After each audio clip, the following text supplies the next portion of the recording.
Hi hello నమస్తే welcome to Vikram TV. నేను మీ సాయి. ప్రస్తుతం మనమైతే ఖైరతాబాద్ గణేష్ విగ్రహం దగ్గర అయితే ఉన్నాము. గత నెల రోజుల నుండి పనులు అయితే ప్రారంభించడం జరిగింది. ఇంకా ఎన్ని రోజులు పడుతుందో కమిటీ సభ్యులను అడిగి తెలుసుకుందాం.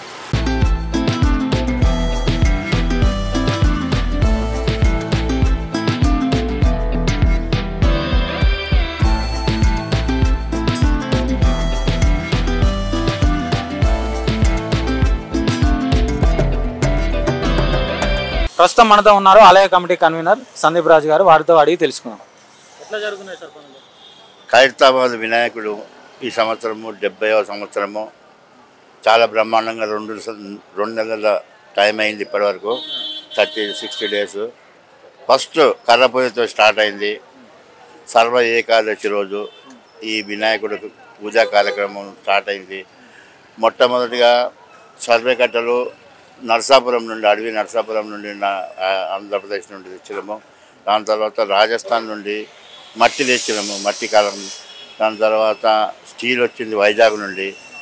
ఇది అన్ని కంప్లీట్గా వెల్డింగ్ పనులు స్టార్ట్ అయినాయి. 50% దాకా 50-60% ఇప్పటివరకు అయింది. విగ్రహ పనులు లేట్ అయినాయి సార్, ఎందుకని చెప్పుకోవచ్చు? ఏం లేట్ కాలే. లేట్ అయినా కానీ అదే ప్రకారంగా మేము 90 రోజుల టార్గెట్ ఉంటుంది. పనులేం లేట్ కాలేదు. వీళ్ళు కర్ర పూజతోనే స్టార్ట్ అయింది. ఎప్పుడు సంవత్సరంలో ఈ సంవత్సరం కూడా కర్ర పూజతో స్టార్ట్ అయింది. ఇప్పటి వరకు అయిపోయింది. వినాయక చవితికి ఏదైతే ఎప్పటిలాగా మనము 2 రోజుల ముందు కంప్లీట్ కలర్తో సహా ఉంటుంది.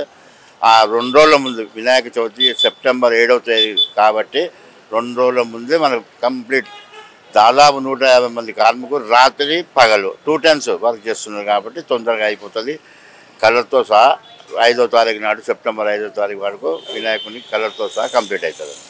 ఖైరతాబాద్ గణేషుని చరిత్ర ఏంది సార్ అసలు? 1954లో ఖైరతాబాద్ వినాయకుడు 1954లో ఒక్కడుతో మొదలుపెట్టి అడుగు పెంచుతూ మనము గత సంవత్సరం 63 అడుగుల వినాయకుని పెట్టినాము. ఈ సంవత్సరము మట్టి వినాయకుడు, అది కూడా మట్టి వినాయకుడు 70 అడుగుల వినాయకుడు, ఊరేగింపు వినాయకుడు. మనం అంత పెద్ద వినాయకుని ఊరేగింపు ఎట్లా తీస్తున్నారు అని అనుకుంటారు, కానీ మట్టి వినాయకుని ఊరేగింపు ఉంటుంది. అదే ఇక్కడ ఖైరతాబాద్లో ఉన్న చరిత్ర. పవర్ఫుల్ అయిన వినాయకుడు, లక్షలాది మంది భక్తులు దర్శించుకుంటారు. ఇక్కడ అంత పవిత్రత ఉన్నది కాబట్టి ఇంతమంది వచ్చి మనం ఖైరతాబాద్లో దర్శించుకుంటారు. వాళ్ళకు కూడా వినాయక చవితి పండుగ రోజు ఎలాంటి ఇబ్బంది లేకుండా మనం ప్రతి సంవత్సరం ఎట్లాగనైతే వాళ్ళకు బారికేడ్స్, అడుగడుగున్న పోలీసు వాలంటీర్స్, సీసీ కెమెరాలు, ఏమి ఇబ్బంది లేకుండా అంబులెన్స్ ఉంటుంది ఇక్కడ. వికలాంగులకు సపరేట్గా మేము లైన్ ఉంటుంది. వాళ్ళని కూడా ఎలాంటి ఇబ్బంది కాకుండా ఖైరతాబాద్లో భక్తులకు అన్ని విధాలు ఏర్పాటు చేస్తాం. ఈసారి ఏర్పాటు చేస్తున్నటువంటి విగ్రహ ప్రతిష్టకు ఎలాంటి ప్రత్యేకత ఉందని చెప్పుకోవచ్చు సార్? ప్రతి సంవత్సరం లాగానే విగ్రహ ప్రతిష్టాపనకి మనము రాష్ట్ర గవర్నర్ ఎవరున్నా కానీ ఆ గవర్నర్ ఈ సంవత్సరము ప్రత్యేకంగా మేము మా ఎమ్మెల్యే, మా ప్రెసిడెంట్ అయినటువంటి దానం నాగేందర్ గారు మన సీఎం గారిని ఆహ్వానిస్తామన్నారు. సీఎం గారు కూడా మన రేవంత్ రెడ్డి గారు కూడా ఆయన కూడా గవర్నర్తో పాటు రేవంత్ రెడ్డి గారిని ఇద్దరితో ఫస్ట్ తొలి పూజ, ఇక్కడ ప్రతిష్టాపన పూజ కార్యక్రమం జరుగుతుంది. నవరాత్రుల్లో వర్షాలు అధిక సంఖ్యలో ప్రజలు కూడా తరలి రావడం జరుగుతుంది. దానికి మీరు ఏ విధంగా బందోబస్తు ఏర్పాటు చేయాలనుకుంటున్నారు? ఇక్కడ భక్తులకు మేము ఇక్కడ వినాయకుడి దగ్గరికి వచ్చినప్పుడు వాళ్ళకు అన్ని విధాలుగా మేము కాపాడుతాం.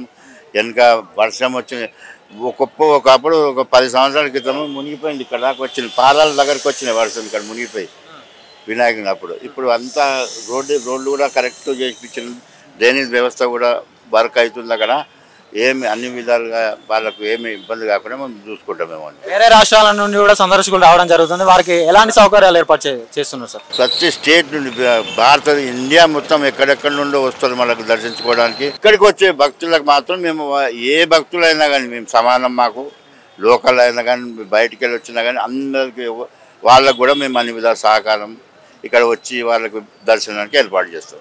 ఖైరతాబాద్ లడ్డు యొక్క ప్రత్యేకత ఏంటి సార్? లడ్డు ప్రత్యేకత ఖైరతాబాద్లో దాదాపు మల్లెబాబు గారు మచిలీపట్నం నివాసి 6 టన్నుల లడ్డు కూడా భగవంతుని చెయ్యి మీద పెట్టినాము ఒకప్పుడు మేము 3-5 సంవత్సరాల క్రితం. ఇప్పుడు కూడా ఆయన లడ్డు ఇస్తాడు. ప్రత్యేకత ఏంటంటే లడ్డూను మేము వేలం వేయం.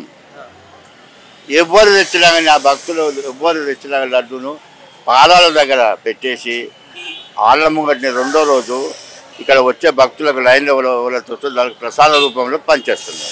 అదే ఖైరతాబాద్ గణేషుని పక్కనే బాలరాముని విగ్రహాన్ని కూడా ప్రతిష్ఠించడం జరుగుతుంది.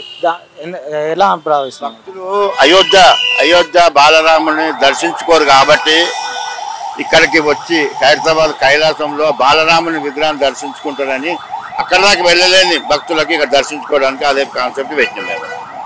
Okay sir, thank you.